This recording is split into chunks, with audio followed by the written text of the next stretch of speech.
Bona tarda, Marià. Bona Què tarda. tal? Molt bé, moltes gràcies. Què ens en dius des del punt de vista jurídic? Bé, en quant al testament vital, que on bé has dit que té altres noms com voluntats anticipades, depèn de l'autonomia, doncs és una llei que va sortir derivada de lo que és el conveni d'Oviedo, que és un conveni que té aquest nom perquè es va fer a Oviedo, i això va ser l'any 97, i llavors era tots els països que la van formar, que eren els de la Unió Europea, més altres que es van afegir, es va fer aquest conveni que nosaltres el vam ratificar l'any 2000, o sigui que a partir de l'any 2000 és obligatori. Tot això ve com a antecedents de lo que és la Declaració de Drets Humans de l'any 48.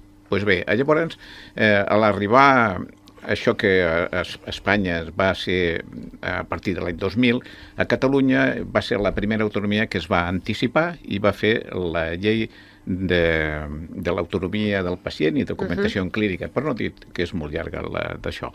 I el problema que vam tenir és que a partir d'aquí el que és l'Estat es va donar compte que s'havien anticipat primer Catalunya, després també altres comunitats, i van fer la llei 41/2002, o sigui que va fer 2 anys després una llei que és bàsica, i llavors aquí va haver-hi el problema, perquè a partir d'aquí cada autonomia va fer la seva llei, i llavors, per exemple, a Navarra als 16 anys es pot fer el testament vital i a Catalunya s'ha de fer als 18 anys. Llavors, per exemple, a Andalusia... Hi ha diferències entre comunitats. Que hi ha, inclús que no podran fer-lo si no són administrativament d'allà, o sigui, algunes. Hi ha un lío. Però el bo i l'interessant està en que per fi, d'una vegada, el que és els drets del pacient van ser situats a nivell de conveni, que a nivell de conveni, el conveni d'Oviedo és de tal forma aplicable si no hi hagués llei. I com que la llei catalana i també l'espanyola i d'altres comunitats té l'avantatge que s'ha, diríem, regulat d'una forma molt estricta i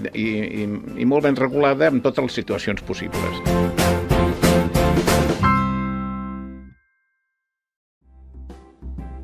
I, Gustavo, des de la vostra perspectiva, perquè clar, aquí tenim persones que en el tema que estem tractant tenen postures des d'objectius molt diferents, no? Des de la perspectiva de l'associació, com és que us va sortir la idea aquesta?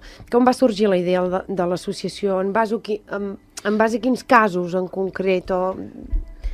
Parles de la idea de la creació, de la feina que feu, de les activitats. Sí. O sigui, sortint fora ja del tema del testament vital, no? Bueno, podem parlar en relació amb el testament vital o en relació a totes aquestes circumstàncies que tenim. Bé, la vostra associació pel dret a morir dignament, com... Va sortir per la preocupació, una preocupació més filosòfica que mèdica en primer termini, perquè un dels fundadors de fa, no sé, un munt d'anys, 30 anys, a Salvador Pàniker, que és filòsof, però no és metge, va sorgir del coneixement de que es mor molt malament. N'hi ha molts casos en què es mor molt malament. Es mor molt malament, la gent té molt més por, comentava fa un moment, molta més por al patiment que a la mort passat un cert punt. Passar un cert punt també comentava que la gent té més por al patiment que a la mort, mentre que moltes vegades la medicina combat amb més força la mort que el patiment. I llavors ens van proposar a l'associació lluitar contra aquesta situació, primer informant població dels seus drets, que ja figuraven en la llei de sanitat de l'any 1986, o sigui, fa molts anys, i que el que s'havia de fer era que la gent conegués els seus drets, que la gent manifestés els seus desitjos en un document que encara que no fos promulgat per llei en aquella època ja existien models de testament vital o document de voluntats anticipades, i després donem indicacions a les persones que tenen por de patir, doncs els donem una sèrie d'explicacions.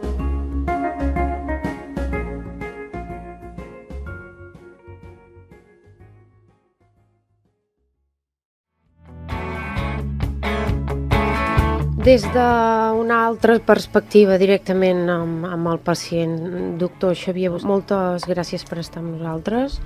Ets metge del programa PADES i màster en bioètica.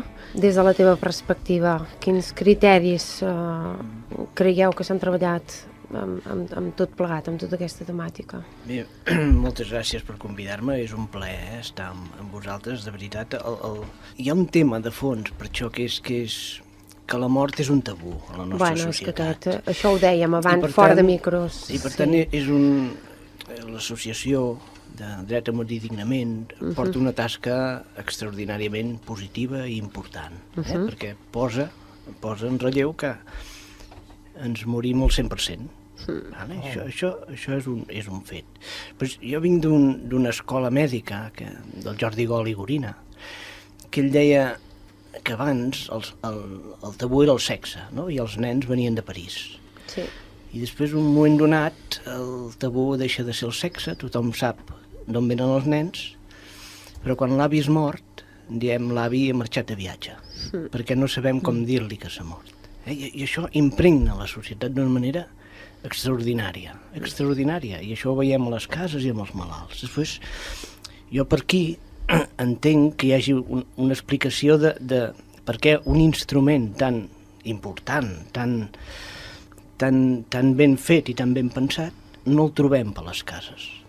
En els meus pacients, si compto els que tenen documents de voluntats anticipades, doncs són molt pocs. Nosaltres, quan atenem molt a final de vida, hem procurat, jo formo part d'un comitè d'ètica del Vallès Oriental, i hem elaborat un document de voluntats anticipades que és un full, que diu el malalt, no vull que em feu res més, vull estar-me a casa o vull ingressar a la unitat de cures pal·liatives, el que vulgui, i una tercera cosa que és qui vull que decideixi per mi si jo no puc.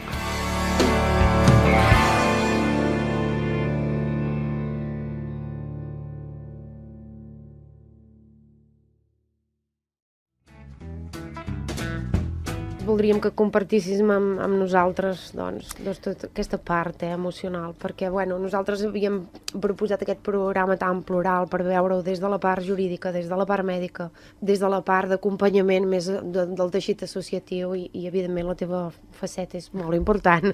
Gràcies. La part emocional, Doncs, atenent a l'aportació que ens ha fet el doctor Busquet, li agraeixo, no?, perquè diu que és un formulari a correcuita, no? I, abans ho comentàvem fora micro, per què succeeix això, que és un document a correcuita, no? Les persones, evidentment, no estan informades que existeix aquest document, molt poques persones, no? De fet, el número de persones que tenen realitzat aquest document són molt poques. Abans, no sé si ha portat... Sí, 25.000. 25.000, no? A Catalunya. Són molt poques, no?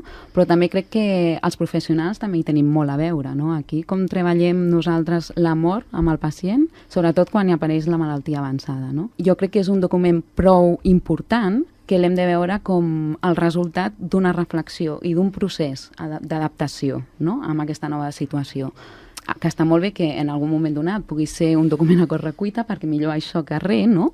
Però potser ens caldria plantejar com treure aquest tema amb el pacient molt més abans, no?